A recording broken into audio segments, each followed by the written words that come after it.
Est-ce que vous vous êtes déjà demandé quels seraient les résultats d'une stratégie de trading dans laquelle on achète chaque jour ou chaque semaine la crypto-monnaie qui a eu la meilleure performance? Ou peut-être l'inverse, c'est-à-dire qu'il serait peut-être plus pertinent d'acheter la crypto-monnaie qui a eu la moins bonne performance. Eh bien aujourd'hui, nous allons répondre à cette question avec des résultats complets de différentes stratégies de ce type et vous allez le voir, les résultats sont assez surprenants. Bonjour à tous.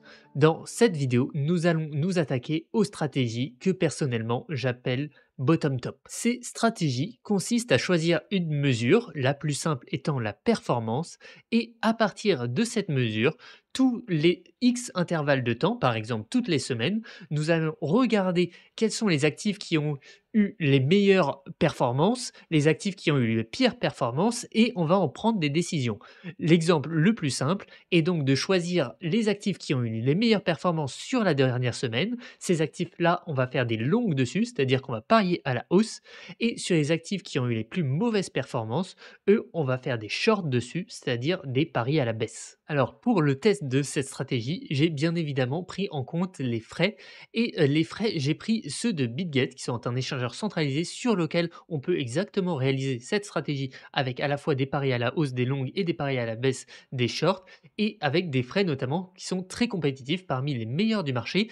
Donc si vous n'avez pas encore de compte et que vous souhaitez vous inscrire, je vous invite grandement à passer par le premier lien disponible dans la description. Ça vous fournira encore une réduction de frais par rapport aux frais déjà très faibles et jusqu'à 8 000 $ à l'inscription. C'est un lien d'affiliation, donc c'est vraiment gagnant-gagnant car ça vous offre de nombreux bonus et en plus ça soutient énormément la chaîne CryptoRobot. Avant de rentrer dans les backtests avec comme d'habitude des codes open source qui vont vous permettre justement de backtester différents types de ces stratégies bottom top, je voulais passer par un exemple très concret. Vous avez par exemple ici à gauche le Bitcoin et à droite le Blur qui sont tous les deux crypto-monnaies. Sur le Bitcoin, si on regarde par exemple les performances, disons jusqu'à ici, jusqu'à donc le 11 décembre, on voit qu'on a eu une performance de plus 10%.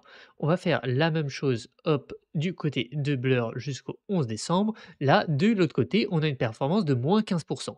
Donc, à ce moment-là, on pourrait considérer comme le Bitcoin étant un des top performers. Il faudrait vérifier sur toutes les crypto-monnaies, mais ça, c'est ce qu'on va faire justement via nos backtests. Mais pour l'exemple concret, on pourrait considérer comme le Bitcoin comme le meilleur performeur des crypto-monnaies, le Blur comme le pire performeur des crypto-monnaies. Et ce qu'on va faire à ce moment-là, c'est qu'on va ouvrir un long sur Bitcoin, un pari à la hausse, et un short sur Blur, c'est-à-dire un pari à la baisse. Imaginons qu'on le tienne jusqu'au bout de l'écran. On va donc ouvrir un long sur le Bitcoin ici qui nous aura fait gagner plus 13%. Et à l'inverse, sur le Blur, on va ouvrir un short qui, lui, va faire une performance, hop, si on va jusqu'au bout ici, de moins 4%, sauf que c'était un short. Donc, cela signifie que l'on n'a pas perdu 4%, mais qu'on a gagné 4%, car on avait parié à la baisse. Et donc, avec ces deux crypto-monnaies, on aurait fait deux opérations, une en gain de plus 14% et une en gain de plus 4%. Vous pourriez choisir de, par exemple, seulement sélectionner les meilleures crypto-monnaies pour en faire des paris à la hausse, ou à l'inverse, sélectionner que les pires pour en faire des paris à la baisse. Mais de faire les deux en même temps ont un énorme avantage que je ne vous ai pas encore dit, c'est que les crypto-monnaies sont très corrélées entre elles et notamment toutes très corrélées au Bitcoin. C'est-à-dire que quand le Bitcoin monte, en général, la plupart des crypto-monnaies montent, quand le Bitcoin baisse, la plupart des crypto-monnaies baissent. Et donc, lorsque l'on fait à la fois des longues, donc des paris à la hausse sur, par exemple, une crypto-monnaie et qu'on fait à la fois un short, c'est-à-dire un pari à la baisse sur une crypto-monnaie, eh bien, en fait, cette corrélation donc va s'exercer et on ne va être que très peu exposé au marché. Car d'un côté, si les crypto-monnaies subissent une énorme hausse, eh bien, notre crypto-monnaie qui a été en pari à la hausse va gagner de l'argent et à l'inverse, notre crypto-monnaie qui était en pari à la baisse va perdre de l'argent. C'est le même principe dans l'autre sens. Si les crypto-monnaies, le marché en général subit une énorme baisse, eh bien là, on va perdre de l'argent avec notre pari à la hausse, mais on va gagner de l'argent avec notre pari à la baisse. À ce moment-là, on vient équilibrer notre portefeuille et notre risque global diminue très largement. Et je le rappelle, mais à long terme, si vous diminuez très largement votre risque, vous avez beaucoup plus de chances de performer dans le futur et de performer notamment sur le long terme. Passons maintenant dans la pratique à l'aide d'un code en Python. Donc Python, c'est un langage de programmation très polyvalent qui va nous permettre de faire tous ces backtests en quelques secondes. Et ici, vous avez un graphique d'une première stratégie dont je vous donnerai les détails juste après. Mais cette stratégie, en partant de 1000 $ de capital initial, on se retrouve avec un PNL final de près de 3500 $, soit une performance de 350% en environ 3 ans. Donc c'est vraiment pas mal du tout. Vous avez ici différents graphiques et restez bien jusqu'à la fin car notamment si vous êtes un fan du langage de programmation Python et de Pandas qui est une librairie très connue pour faire des analyses de données, eh bien je vous ferai peut-être découvrir un outil ici qui permet très simplement de faire en faisant de des glisser déposer, de faire différentes analyses, différents graphiques très sympas, de faire ce qu'on appelle des deep dives pour bien comprendre et puis pour bien analyser les données. Donc restez attentifs, on voit ça ensemble à la fin de la vidéo. Alors pour faire nos différents backtests, j'ai écrit une petite fonction qui s'appelle TopBot Strategy et cette fonction va prendre plusieurs paramètres. Ici, on le voit qui sont au nombre de 5. Ces 5 paramètres, je vais devoir vous les expliquer car c'est vraiment ce qui définit la stratégie. La période ici de 7 pour dire 7 jours, cela représente le nombre de jours à laquelle on va évaluer justement nos différents actifs. Comme vu précédemment, sur une période de 7 jours, on va regarder quel a été le meilleur performeur, par exemple le Bitcoin. Et ici, si le Bitcoin est le meilleur performeur, eh bien, on va faire un long, c'est-à-dire un pari à la hausse, et on va garder ce long pendant les 7 prochains jours. On va en effet forcément le clôturer au bout de 7 jours. Au bout de 7 jours, on refait un check des 7 derniers jours, on regarde quel a été le meilleur performeur, et c'est lui sur lequel on fait un nouveau pari à la hausse. Le deuxième paramètre s'appelle TopBotN et ce paramètre est égal ici à 5. Ce paramètre va en fait sélectionner le nombre de cryptos que l'on souhaite intégrer dans nos paris à chaque période. En effet, j'ai toujours pris pour l'instant comme exemple le fait qu'on regarde sur par exemple la dernière semaine, les 7 derniers jours, la crypto qui a eu la meilleure performance et on en fait un pari à la hausse. Mais ne prendre qu'une seule crypto, ça serait un peu dangereux car on mettrait un peu tous nos œufs dans le même panier et en fait, ça se trouve, il y a une crypto sur la dernière semaine qui a fait plus 20%, une crypto qui a fait plus 19, une crypto qui a fait plus 18,5 et en fait, ça serait un peu dommage de ne pas prendre celle qui a fait plus 18,5 parce qu'il y en a une qui a fait plus 20. En réalité, on préfère venir prendre les 3 ici qui ont fait plus 18,5, plus 19 et plus 20% et faire des paris à la hausse avec un tiers de notre portefeuille sur chacune. Et donc, c'est ici ce que va définir ce paramètre. Ici, on vient sélectionner à chaque période combien de cryptos on souhaite intégrer dans nos paris à la hausse et à la baisse. Ici, le chiffre est de 5. Donc, toutes les semaines, on va regarder les 5 meilleurs cryptos et les 5 pires cryptos et on va faire des paris à la hausse sur les 5 meilleurs cryptos et des paris à la baisse sur les 5 pires cryptos. Le troisième paramètre est peut-être le plus important, c'est celui que j'appelle column name. Ici, ce paramètre, en fait, j'en ai parlé très rapidement en introduction, c'est ce qu'on pourrait considérer comme étant la mesure. En effet, pour l'instant, j'ai toujours également parlé de choisir le top performer et le moins bon performeur des crypto-monnaies. Mais pour sélectionner ce meilleur et ce pire, on pourrait se baser sur énormément de critères. En effet, le plus simple, c'est sûrement la performance, donc l'évolution du prix. Mais on pourrait également faire l'évolution du volume, on pourrait se baser sur des indicateurs techniques comme le RSI, comme les moyennes mobiles, on pourrait regarder justement juste le RSI, ou on pourrait regarder l'évolution du RSI, enfin on pourrait avoir des centaines de critères. Et ici j'ai mis l'argument change column, c'est l'argument le plus classique, c'est l'argument qui représente l'évolution ou la performance, vous pouvez l'appeler comme vous le voulez, mais donc choisir justement la crypto-monnaie qui a eu la meilleure performance pour les paris à la hausse et la crypto-monnaie qui a eu la pire performance pour les paris à la baisse. Les deux derniers paramètres sont un peu plus simples. Donc long top qui est égal à true, c'est ce qu'on appelle un booléen, donc il peut être vrai ou faux, true ou false. Et long top, cela signifie que est-ce qu'on veut bien faire des paris à la hausse, donc des longues, sur ceux qui ont eu le meilleur, par exemple ici la meilleure performance, et des paris à la baisse sur ceux qui ont eu la pire performance. Car on pourrait très bien faire l'inverse, et cela pourrait avoir du sens, de dire plutôt, bah, cette crypto-monnaie, elle a déjà baissé de 20%, je vais plutôt miser sur un rebond. À l'inverse, cette crypto-monnaie, elle a fait plus 30%, elle est plutôt ce qu'on pourrait considérer comme du surachat, donc je vais plutôt miser sur un pullback et donc on pourrait comme ça inverser avec cet argument, on peut inverser le sens dans lequel on va considérer notre mesure. Vous l'aurez peut-être compris, ici il est à trous, donc vrai. Donc là, on va bien faire plutôt des paris à la hausse sur les crypto-monnaies qui ont eu les meilleures performances et des paris à la baisse sur les crypto-monnaies qui ont eu les pires performances. Et en effet, justement, pour choisir si on est autorisé de faire à la fois des longues et des shorts, vous allez avoir ce dernier argument qui s'appelle side. Ici, j'ai mis à la fois dans un tableau longue et short. Donc, on est à la fois autorisé à faire des longues et à faire des shorts. Donc, des paris à la hausse et des paris à la baisse. Je vous ai expliqué ici les différents arguments de notre fonction TopBot Stratégie. Je ne vais bien évidemment pas rentrer dans le code de cette fonction, mais je vous invite grandement à le faire avec peut-être la partie la plus intéressante qui est cette partie dans laquelle on va définir justement nos différentes colonnes, nos différentes mesures.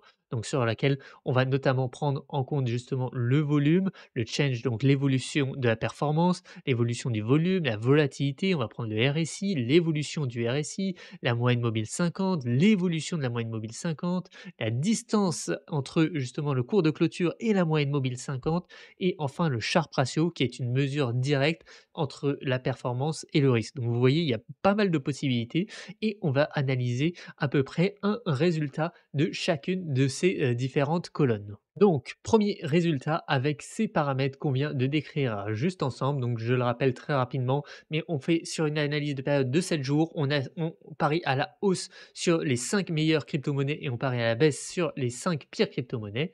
Voilà, assez simplement. Et ici, on voit le résultat en commençant à 1000 $, on finit à 1077 $, soit une performance très très faible. On va peut-être afficher directement avant de revenir la performance dans le temps. On voit que début d'année 2021, on a réussi à monter quand même assez haut. On a réussi à monter à près de 3000 $ avec cette stratégie. Mais depuis ce moment-là, on ne fait que perdre. Et là, on est revenu pratiquement à notre point initial. Donc la stratégie ne semble pas parfaite. Ici, on peut voir afficher les différents trades. Donc on va voir que justement, on va faire 5 par 5 des longues et des shorts qui sont normalement, si tout s'est bien passé, toujours à la même date, hein. Là, on voit que les premiers trades sont pris justement le 26 septembre 2020. Et si on regarde le tout premier pour vous expliquer un peu, on voit que sur le tout premier, on va notamment avoir ce qui est OpenStat, qui est en réalité donc la mesure à l'ouverture. Donc la mesure ici, je le rappelle, mais c'était ce qu'on a appelé Change Columns, c'est la performance de l'actif sur les ici 7 derniers jours. Et sur ces 7 derniers jours, on va donc avoir ici une performance de plus 21%. Le SNX à ce moment-là, sur les 7 jours précédant l'ouverture du trade, a fait une performance de 21%. C'était la crypto-monnaie avec la meilleure performance.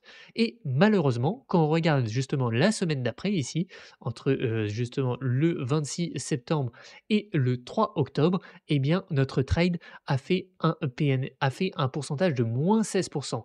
Donc ce n'est pas parce qu'une crypto-monnaie a fait plus 21% la semaine précédente qu'on ne peut pas faire ici une performance qui est assez désastreuse de moins 16% la semaine d'après. Au contraire, si je devais montrer un exemple un peu contraire, justement, ici, c'est sur Curve, CRV, sur lequel on a eu une performance en une semaine de moins 25%. Et par contre, le trade, ici, a fait une performance de plus 31%. Au contraire, nos shorts se sont très bien passés. En effet, la crypto-monnaie qui avait eu la moins bonne performance ici est le Curve, avec hop, une performance de moins 25% sur les 7 derniers jours.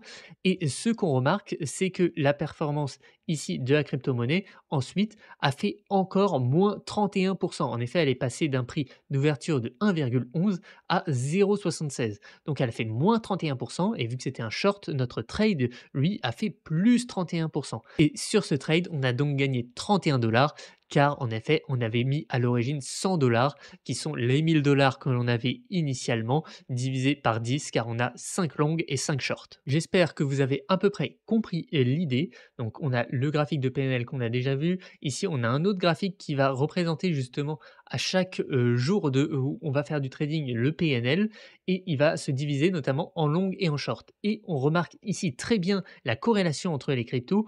En effet, les PNL entre les longues, ici représentés en bleu, et les shorts sont souvent à peu près inversés.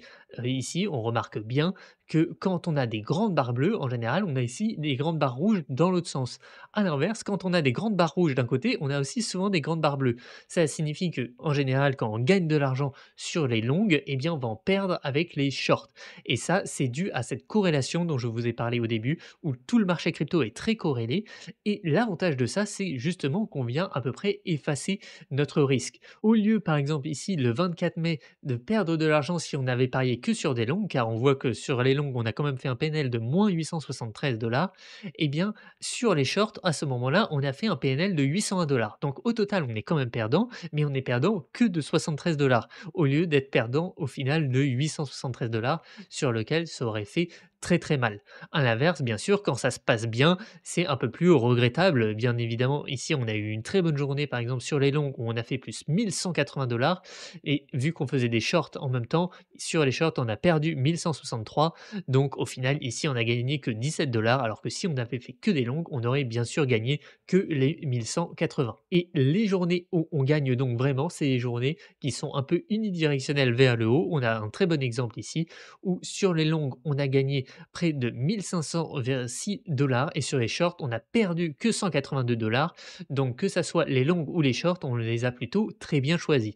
Le graphique suivant représente les PNL par paire, enfin plutôt sélectionner les 5 pires paires et les 5 meilleures paires pour voir un peu si notre performance vient majoritairement d'un ou deux actifs ou peut-être de notre non-performance. Et en effet, on voit ici par exemple très bien que notre performance vient assez majoritairement de Chili's, sur lequel on a fait 16 trades pour un PNL total de 1099 $ et au contraire sur, FFTM Phantom, on a fait 32 trades pour une performance totale de moins 866 $. Donc là, ça permet un peu justement de regarder comment ça se passe en fonction des différentes paires. Avant de passer rapidement sur les résultats des autres backtests, donc basés sur d'autres mesures comme le RSI, le volume, la moyenne mobile 50 ou d'autres informations encore, je voulais rapidement vous montrer donc cet outil qui s'appelle PyGWalker, qui est ce qu'on appelle en quelque sorte un tableau croisé dynamique. En effet, alors d'abord je vais me mettre en noir, ça permet ici à gauche d'avoir les différents champs de notre data frame. Donc le data frame, c'est l'équivalent d'un tableau Excel qui ici représente nos trades, hein, qui s'appelle DF. Et ce data frame a plusieurs colonnes que vous retrouverez ici. Et là, vous allez pouvoir, en faisant des glisses et déposés, faire différents graphiques et différentes analyses. Un exemple serait donc de mettre en axe X, je vais mettre le side, c'est-à-dire si c'est des longues ou si c'est des shorts, et en axe Y, je vais venir mettre le PNL de mes trades, donc trade PNL, hop, et là, ça vient directement me faire un graphique avec les longues et les shorts. Je vais, hop, agrandir un peu ce graphique. Alors j'espère ne pas trop le cacher, mais vous avez maintenant donc d'un côté les longues sur lesquelles on remarque qu'on a fait une performance de 1394 $, donc on a plutôt gagné de l'argent sur les longues, mais malheureusement de l'autre côté sur les shorts, et bien là on a perdu 1316 $, donc ce qui fait au final un résultat presque nul. Et là-dessus vous pouvez faire pas mal d'autres analyses. Par exemple, on peut, pour que ça soit juste un peu plus joli, mettre la couleur dans side. Vous voyez, j'ai juste glissé déposé dans couleur et maintenant on a une couleur différente en fonction de notre long et short. Ou encore, ce qu'on pourrait faire, c'est au lieu de mettre ici par side, on pourrait mettre directement par paire afin d'avoir toutes les paires et de voir la performance. Donc là, vous voyez, il y en a beaucoup parce que forcément, on récupère beaucoup de paires. Mais ici, donc, on va voir les performances. Par exemple, la plus grande ici qu'on a déjà vue dans notre précédent graphique, mais c'est Chili's avec 1028. Et ce qu'on peut faire, ce qui sera un peu plus lisible, hop, c'est de les trier par ordre avec donc la paire, notre pire paire que l'on a vu qui était Fantôme et notre meilleur qui était Chili's. Et ici, vous avez même justement une séparation en couleurs grâce à Side avec encore en longue, en bleu, les longues, justement la performance des longues et en vert la performance des shorts. Donc on voit typiquement que sur Chili's, la performance est très majoritairement, vient très majoritairement des longues où on voit qu'une toute petite partie en verte sur lequel on a quand même gagné de l'argent sur Chili's avec les shorts, mais on en a gagné très majoritairement avec les longues. Et on voit d'ailleurs en général, hein, que sur nos grosses performances, la plupart du temps, on a gagné plutôt avec les longues. Peut-être une des rares exceptions, ça serait ici sur Dent, sur lequel on voit qu'on a gagné 279 $ avec les shorts et au contraire, on a perdu 107 $ avec les longues. Et là-dessus, ce que je ne vous ai pas encore dit, c'est que justement, vous pouvez faire ce qu'on pourrait considérer comme étant du deep dive en regardant. Donc là, vous voyez, vous pouvez cliquer sur une barre, par exemple les trades sur Chili's et faire View Data. Et là, vous entrez encore dans un autre, justement, dans une autre page sur lequel vous allez retrouver tous vos trades sur Chili's avec les différentes informations. Vous pouvez naviguer de page en page. Hop, alors, là, je ne sais pas pourquoi ça n'a pas l'air de bien marcher. Peut-être parce que justement tous les trades sont affichés, mais vous avez ensuite différentes valeurs sur lesquelles vous pouvez filtrer, vous pouvez faire plein de choses là-dessus pour les classer, les filtrer. Enfin, c'est vraiment assez complet et ça nous permet vraiment de rentrer dans des données, là, de pouvoir directement voir les trades qui sont associés à Chiliz. Hop, je vais aller, hop, sur, par exemple, Wi-Fi, je vais directement faire View Data et regarder les trades pour aller regarder les différentes statistiques. Enfin, c'est vraiment assez complet et ça permet vraiment de gagner beaucoup de temps dans l'analyse de données. Pour en revenir à nos différents backtests, cette stratégie donc n'est pas très performante. Elle le serait déjà un peu plus si on enlevait les shorts, donc on pourrait faire juste long pour vous montrer un peu rapidement comment ça marche. Là, tout est recalculé et en effet, là, on passe de 1000 $ à 1890 $. Donc là, c'est pas trop mal, mais je pense que le risque est encore très important. On voit notre courbe qui est pas très belle, sur laquelle on est monté assez haut, mais on est vite redescendu. Donc résultat, la stratégie sur laquelle on va choisir les cryptos qui ont le mieux performé et on va faire des paris à la hausse et potentiellement celles qui ont le moins bien performé, faire des paris à la baisse, eh bien cela ne semble pas être une très bonne stratégie. On va enchaîner rapidement sur la deuxième stratégie. Hop, je vais la décommenter. Je vais commenter la première. On va exécuter. Et sur cette stratégie, on va donc faire des paris à la hausse sur les crypto-monnaies qui ont eu la plus grande évolution de RSI et des paris à la baisse sur celles qui ont eu la plus petite évolution de RSI sur une période de 14 jours, donc tous les 14 jours. Et on va ne sélectionner que les deux meilleures crypto-monnaies et les deux pires. Hop, là, on voit qu'on passe de 1000 $ à 8153 $. Donc là, c'est vraiment pas mal. On fait une performance donc de plus de 710 sur à peu près 3 ans. C'est pas mal du tout. On voit le différent tableau de trade qui, forcément, cette fois, donc on va faire des trades que 2 par 2. On va dire 2 longues, 2 shorts. Donc 4 par 4 en tout, mais à chaque fois séparés en deux.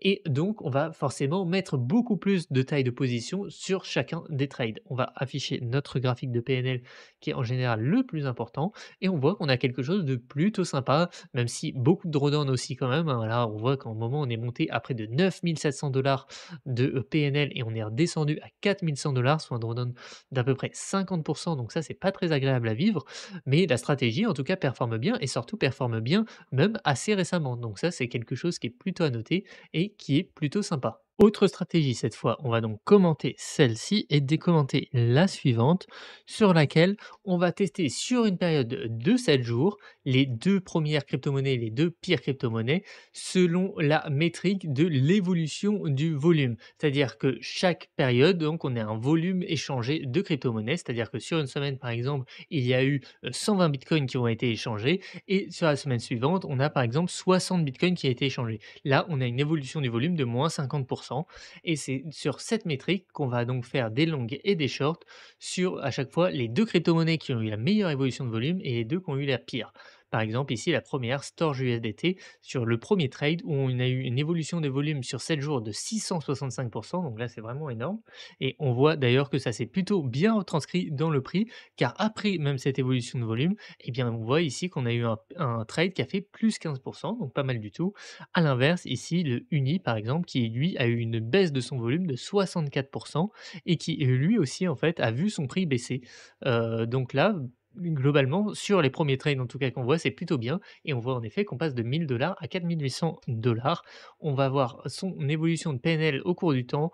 Alors là, ça me plaît pas trop parce que en effet, notamment pendant un peu la fin du bull run, on a fait un très beau bull run. On est passé ici jusqu'à 10 000 $ de PNL en à peine, quelques mois, donc pourquoi pas installer en situation de bull run? C'est une stratégie qui a l'air plutôt performante en tout cas, mais depuis ça, on voit qu'on a fait que, des plus bas, on a vivoté entre les 2.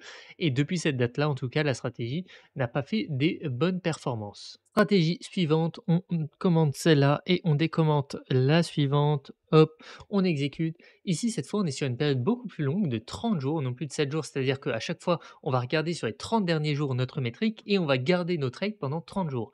Ici, on va également sélectionner plus de crypto-monnaies, 10 crypto-monnaies à chaque fois. On va donc faire 10 longues et 10 shorts et on va sélectionner ceux qui ont eu la meilleure, enfin plutôt ceux qui ont eu la pire quand on va voir le paramètre suivant, la pire évolution de leur moyenne mobile 50. En effet, la moyenne mobile 50, donc c'est la moyenne des 50 dernières bougies et on peut regarder l'évolution de cette moyenne entre aujourd'hui et il y a 30 jours. Et sauf que ici, vous voyez que cet argument long top est égal à false. Donc dans ce cas, dans cette stratégie, on ne va pas acheter celles qui ont eu les meilleures évolutions de leur moyenne mobile, mais on va faire des paris à la hausse sur celles qui ont eu les pires évolutions de leur moyenne mobile. Donc celles en général où la moyenne mobile a baissé. Là, on est plutôt en du contre-tendance, on va plutôt espérer des retournements. Inversement, on va short ceux qui ont eu la moyenne mobile, qui ont le plus augmenter.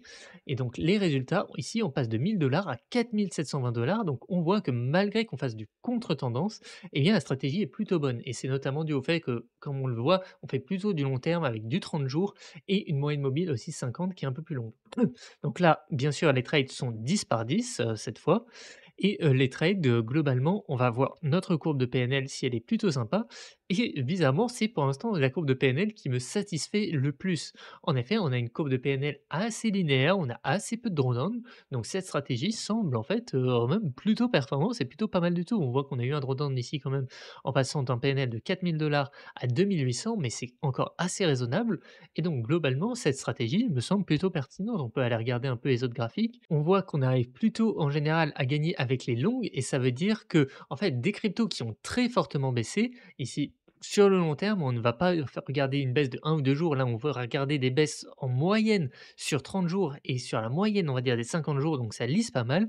Eh bien, les crypto-monnaies qui ont très fortement baissé, eh bien, semblent être plutôt intéressantes à acheter. Autre stratégie, on commente.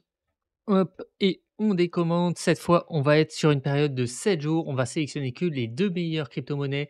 On va se baser sur la valeur du RSI. Tout à l'heure, on s'était basé sur l'évolution du RSI. Là, on va se baser juste sur sa valeur qui est compris entre 0 et 100. Je rappelle, le RSI est un indicateur qui va permettre de donner des valeurs en surachat et survente. Et ici, on va donc acheter les valeurs qui ont eu le meilleur RSI et vendre celles qui ont eu le moins bon. Hop, on exécute tout de suite. Et là, on va voir qu'on passe de 1 000 $ à 3 200 $, donc c'est pas trop mal. C'est pas excellent, mais c'est globalement pas trop mal. On va voir la courbe de PNL. Là, encore une fois, c'est des genres de courbes de PNL qui ne me plaisent pas trop. On a aussi également fait une très, très bonne performance quand on est très haussier, mais quand on arrête cette hausse, justement, un peu sans limite qu'on a connue notamment pendant le bull run, eh bien là, ça se passe beaucoup plus mal et en effet, on voit qu'on est passé quand même à un PNL ici, c'est énorme, hein, de 18 000 $. On voit que pendant le bull run, cette stratégie a été complètement folle, mais depuis par contre, là, c'est la descente aux enfers. On est passé de, 18 000 $ à 1 800 $. Là, on dirait un peu un shitcoin. En route pour les 2 dernières stratégies sur lesquelles, sur les 2 dernières, on ne va faire que des longues. Donc au lieu de regarder d'un côté les meilleures performances et les pires performances, eh bien, on ne va regarder que les meilleurs pour parier à la hausse que sur ceux qui ont eu les meilleures performances.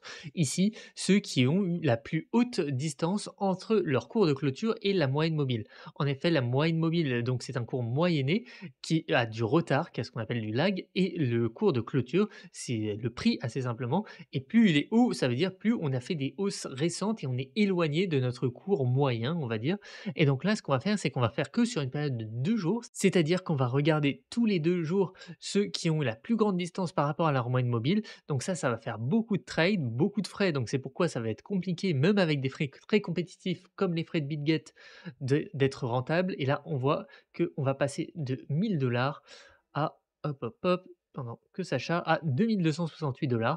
Donc ça fait, forcément, pas grand-chose, grand-chose. Donc là, on a tous nos trades et ce qui pourrait être intéressant d'afficher, c'est peut-être justement le nombre de trades total ici, qui doit être assez impressionnant.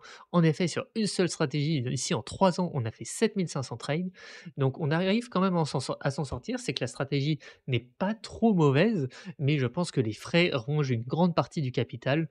Là, on pourrait faire toutes ces analyses, mais on va pas passer 3 heures sur cette stratégie qui ne semble pas être la plus performante, et globalement, lorsqu'on regarde la courbe du PNL, ça ressemble à peu près à la courbe du Bitcoin, avec ici les 2 hausses qu'on a connues lors du dernier bull run et depuis malheureusement, on n'a pas réussi à vraiment reprendre. En conclusion, je pense que toutes ces stratégies sont assez intéressantes et globalement, je pense que ça vaudrait le coup de creuser. Ici, on est resté sur du assez basique, c'est-à-dire qu'à chaque fois notamment, on ne va se servir que d'une seule mesure. Comme on l'a vu, il y en a beaucoup et on pourrait en calculer encore beaucoup d'autres comme la performance, le volume, la volatilité, le RSI, l'évolution du volume du RSI, et cetera.